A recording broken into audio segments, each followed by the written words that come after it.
celui-là, non. Putain, moi, j'ai une dizaine de CV là. Bah, moi aussi, mais celui-là, non, il est trop vieux, celui-là. Ah, mais dans les critères qu'on Ah, a puis pris... celui-là, t'as vu sa photo, franchement, il est pas assez beau. Non, mais dans les critères qu'on a pris quand même, il faut qu'il soit jeune. Bah c'est oui. un responsable jeunesse qu'on prend pour l'église. C'est ça. Par Ah, puis contre- celui-là, il est démodé, il s'habille comme un Non, clou. Fatima, dans les critères, Quoi c'est très important. On a dit qu'il faut qu'il ait un master en théologie. Non seulement ça, Ah bah mais celui-là, faut qu'il soit il n'est même pas allé jusqu'au CM2.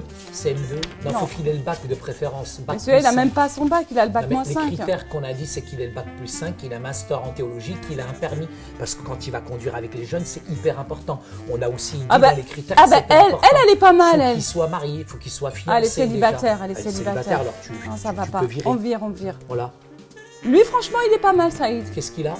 Bah franchement, il s'habille bien, il Non a mais l'air toi tu regardes que les intelligent, critères là, il s'habille bien, est il a les beau, yeux bleus, il a les yeux verts. il non est mais c'est jeune, pas ça. il a du charisme, ça se voit qu'il a Mais du on charisme. n'est pas dans le monde là, les critères ils sont bibliques là tout d'abord. Mais oui, c'est vrai, ça. Faut qu'il se marie, faut qu'il soit le mari d'une seule femme, Bah, qu'il heureusement. boive pas le charab, l'alcool, etc. C'est vrai. et tout. Et puis Qu'il ne s'emporte pas. Il faut qu'il soit humble, qu'il ne s'emporte pas. Hospitalier aussi. Hospitalier. Et ça va être difficile d'avoir tous ces critères, Saïd. Ah, mais Aujourd'hui, c'est c'est des pas critères facile qui sont d'avoir tout bibliques, ça. Fatima. C'est les Je suis seuls d'accord critères avec qui sont toi. requis. On retrouve ça dans Ah ben Timothée. tiens, voilà, en voilà un.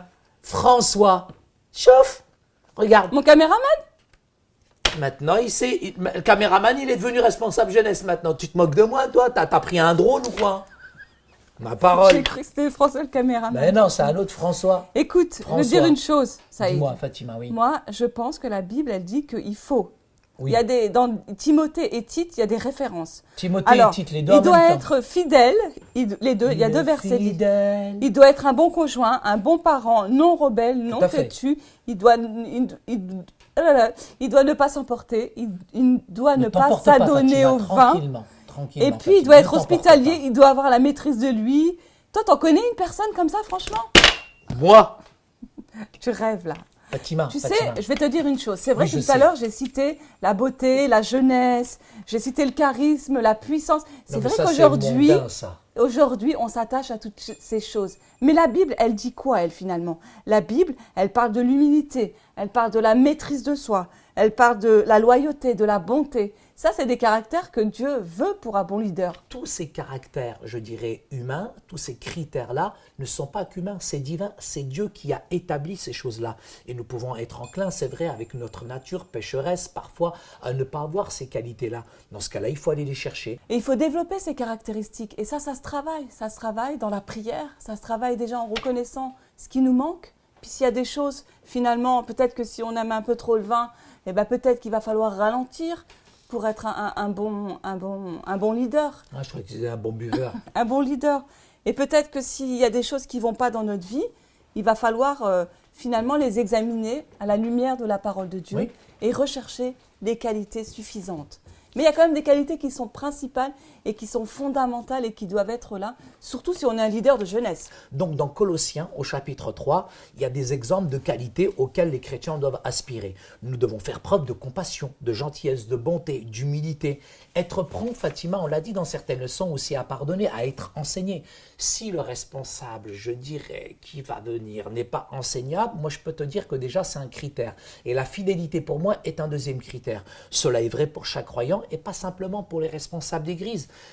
Si on veut devenir responsable, si c'est dans notre désir, si on veut avoir, je dirais, une certaine position dans l'église, je pense que parfois ça peut être malsain. Si c'est juste pour avoir un titre, c'est juste pour avoir une position, dans ce cas-là, nous devons avoir, je dirais, du discernement. Il faut qu'on fasse preuve de discernement. Il faut quand même plus d'intégrité. Il faut aussi voir quels sont les mobiles aussi des gens dans leur cœur aujourd'hui dans certaines églises. Mais en même temps, Saïd, il ne faut pas attendre d'être parfait pour s'engager dans le ministère. C'est vrai. Si vraiment on a un appel... Moi, je suis parfait, grâce Voilà. à Il y Dieu. a toujours des gens qui sont mieux que nous, il y a toujours des gens qui sont beaucoup moins qui bien est mieux que que nous. moi Bah écoute, Saïd, dans la vie, il y a toujours des gens qui sont meilleurs que nous. Amène-le-moi. La liste, ça pourrait être longue, hein, peut-être. Il y a toujours des gens qui sont aussi moins bien que nous. Ça, t'es Ah, s'il y d'accord en a avec beaucoup. ça? François. Il faut être humble, Saïd. Le plus important aussi, c'est l'humilité. Mais je le suis. Mais je parle pas de toi, je parle en général. Si on a des choses si on doit grandir dans certains domaines, il faut toujours être prêt à le faire. Et il faut déjà reconnaître ça dans nos vies. Et ça, c'est une grâce que Dieu nous donne, de pouvoir grandir. parce qu'on peut s'appuyer sur lui, on peut être inspiré aussi des autres. Il y a aussi le Saint-Esprit qui est là pour nous assister et il nous donne ces occasions, il nous donne ces changements aussi dans notre vie, Saïd. Et rappelle-toi une chose. Oui, je veux bien me rappeler. C'est qu'on ne va pas trouver une personne parfaite. Oh non! Mais il faudrait qu'on va quand même se fixer quelques objectifs, si tu veux. Et on va se dire, peut-être qu'elle n'a pas toutes les qualités, mais cette personne, elle va grandir grâce à la puissance du Saint-Esprit. Et moi, tu vois, il y a une chose qui est intéressante chez moi, Fatima, c'est que je reconnais quand même mes erreurs. Je reconnais mes faiblesses, tu dois quand même le dire.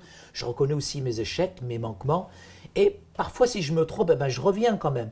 Mais je pense que ça ne m'a jamais découragé. Même si nous sommes dans le découragement, je crois que la puissance du Saint-Esprit qui est déversée en nous, afin que nous puissions aussi glorifier Dieu et les desseins de Dieu. Et je crois que je dois continuer davantage à aspirer, je dirais, à développer toute cette qualité que Dieu veut me donner. Et ça, c'est toujours à travers la piété. Et ce que Dieu commence, Fatima, moi j'ai vraiment confiance, il l'achèvera. C'est ce que nous dit Philippiens au chapitre 4 et verset 6. On doit quand même faire attention parce qu'il y a quand même un piège.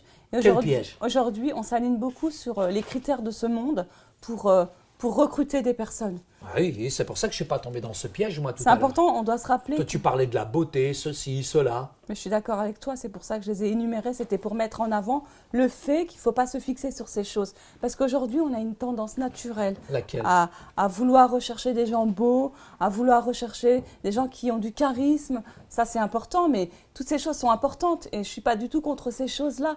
Mais on doit se rappeler que la Bible, elle a d'autres critères. Il faut que tu te dépêches parce que le responsable jeunesse, il arrive là, celui qu'on doit recruter. Le nouveau, ça y est? Ouais, le nouveau, il Mais va je croyais arriver. qu'on était en train de le chercher. Non, je résume parce que les normes du monde concernant le leadership sont très différentes de celles de la Bible et nous devons veiller à ne pas mettre en avant dans l'Église les mauvais traits de caractère parmi nos responsables. Que vous receviez ou non un titre officiel ou une position dans l'Église, vous n'en êtes pas moins un leader.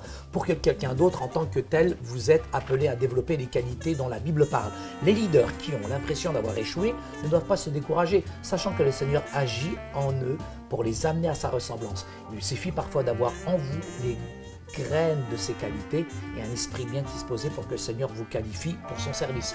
Le responsable jeunesse va arriver. Fatima, on a fini la leçon. Mais on est en train de regarder les CV. C'est lui? Il est vraiment... Non mais c'est lui. Déjà, c'est un alcoolique qui fume de la cigarette. Salut.